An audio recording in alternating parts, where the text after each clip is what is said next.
Welcome guys to another video, and in this video we're going to be going over the mind-muscle connection and what role that has in training. We're going to be going over a video by Jeff Nippard. We've already checked some videos from Jeff Nippard before, so this really isn't anything new, but the mind-muscle connection, personally, I've heard that it might play some sort of effect, but I'm not 100% sure myself. So in this video we'll both be learning, you and me, and I'll be inputting what I've known, what I've heard from my training experience and from people who I've heard training with, and what Jeff Nippard here has to say, and hopefully we can work together and make our own conclusions. So yeah, let's get into the video. Alright guys, so we're back, and here we're going to be going over Jeff Nippard's video. We're going to see what he has to say about the mind-muscle connection, if it has a significant role on building muscle or if it doesn't. So yeah, we're going to be going over this video. And by the way, my opinions on this topic in general, I feel like it does play some sort of role. I feel like it's partially beneficial to really think of the rep, really focus, because I feel like you push yourself harder. I feel like that's what people are talking about when they talk about mind muscle connection. It's that pushing of the muscle. You're really in it. I don't know how to explain it, but that's what I imagine when people say mind muscle connection. We're going to be going over what Jeff Nippard here has to say. What's this guy's last name? Jeff Nippard. Where do you get that last name from?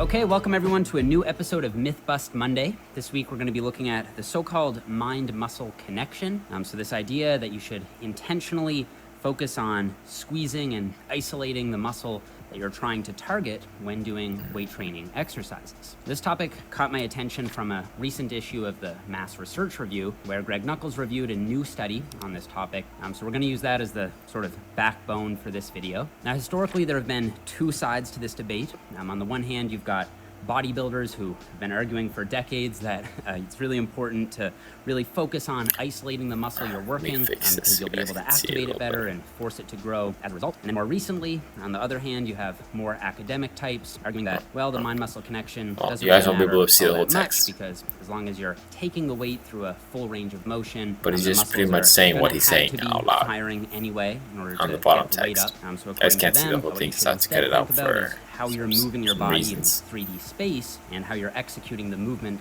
properly. And you don't need to worry face too much camera about work. activating specific muscles, since they're going to be active if you move the weight regardless. Now, up to this point, I think that as a whole, the scientific data has been somewhat in favor of not using internal cueing, or what we would call a mind-muscle connection, and instead using external cueing, so just focusing on proper execution and just moving the weight. And as shown in this 15-year review of attentional focus, when it comes to things like stability, balance, endurance, and even force production in sport-specific contexts, as you can see here, external focus beats internal focus pretty much across the board. But still, up until now, while there has been a good deal of research measuring acute variables like EMG activation and performance, and I discussed one of those studies in a previous video, which I'll at the end of the video, guys. Up until now, there hasn't been a single long-term training study the way he's whether explaining it, internal or external focus would result in better muscle size and strength gains. So enter this 2018 study out of Dr. Brad Schoenfeld's lab, and quickly just covering the methods here. They took 27 untrained college-aged men and randomly assigned them to either an internal focus group, so they were told to squeeze the muscle, or an external focus group where they were told to focus on getting the weight up. They trained for 8 weeks. As long as they 4 trained sets the of 8 same to 12 amount. reps on the standing barbell curl and leg extension only. I feel like if you focus on the squeeze instead of just focusing on nothing, just still getting the weight up, I feel like you get it better. When possible. And So- after the 8 weeks, they measured hypertrophy of the biceps and the quads, and they found that there was significantly more biceps hypertrophy in the internal focus, the mind-muscle connection group, but there was no difference in quad growth between the two groups. And as you can see here in the graph from the Mass Research Review, the results were pretty impressive. Over 5% more growth over just 8 weeks by simply focusing on squeezing your biceps. But then I think the question becomes, why does the mind-muscle connection only seem to work for the biceps and not for the quads?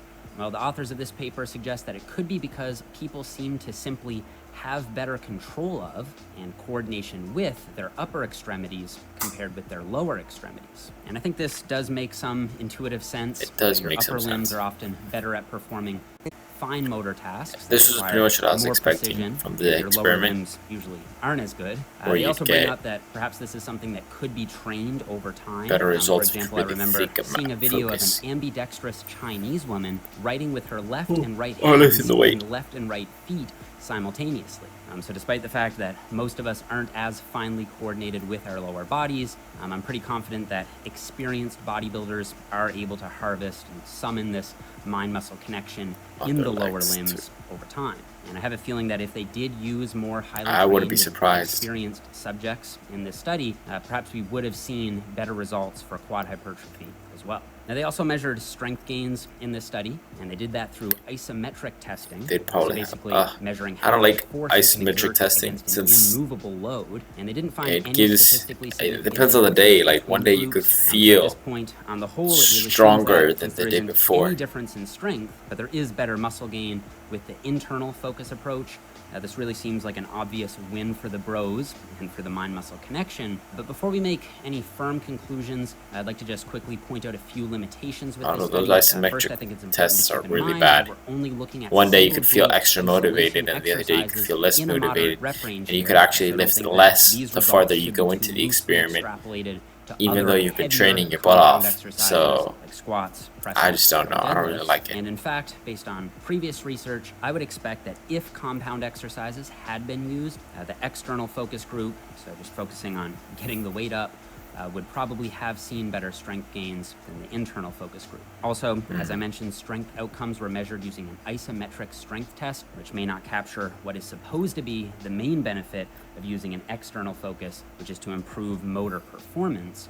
When you think about it, if you're just pushing against some immovable object, you aren't really testing your true motor performance and its relation to strength. That's but what I still, would motor say. learning and performance is generally not How a much big weight can you player get up? when it comes to these Your 1 rep single max joint is movements better anyway. So in the measurement context than of using this that study and isometric what test. they measured, Although I wouldn't it still even. makes sense to use it. I So don't overall, like I think using that those in tests. combination Those with tests previous EMG research, real which bad. I've And even discussed the here on 1 rep channel max before, thing we is really like are one day starting you to might feel develop extra solid strong, one day you evidence might not. base for the mind You muscle lift 5 more connection. pounds And in one light day of this because new you data, I ate would say well the the day idea that the before, mind-muscle lift connection 10 pounds less leads because you to were greater hungover size from the gains party you had. is not busted. Pulling all of this together, my recommendation would be to use external cueing, so just focus on how your body's moving in space for heavy compound exercises like squats, deadlifts, and presses, especially when going heavy on those, so say anything below 8 reps. And I would reserve the mind-muscle connection approach mainly for isolation exercises, where the goal is going to be to target a specific muscle.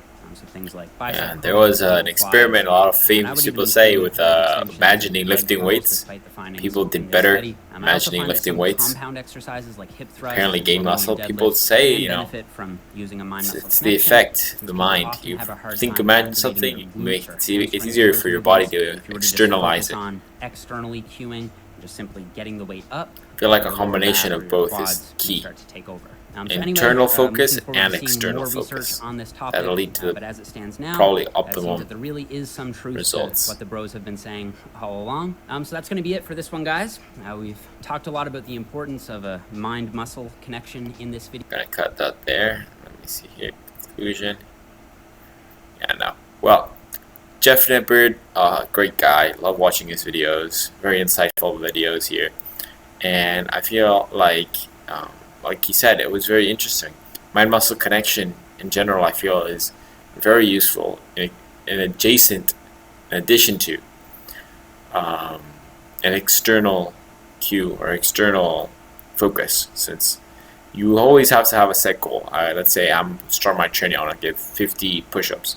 But now with that internal focus, I'm really focusing on the contraction of the muscle. I'm internalizing me pushing myself, trying to imagine myself pushing and pushing and pushing, and that gives you a better result in the end, I feel like. So in general, try to focus on that mind-muscle connection whenever possible. Although really the most important thing is lifting the weight. You won't make any gains if you don't lift any weight, but if you do, even if you're not really thinking about it, your body will just force out gains. It'll just force out growth. That's just the way it works. But that's the end of the video for today, guys. Please like, comment, subscribe. Let me know what you guys want to see next. And I'll catch you guys on the next one. Bye-bye.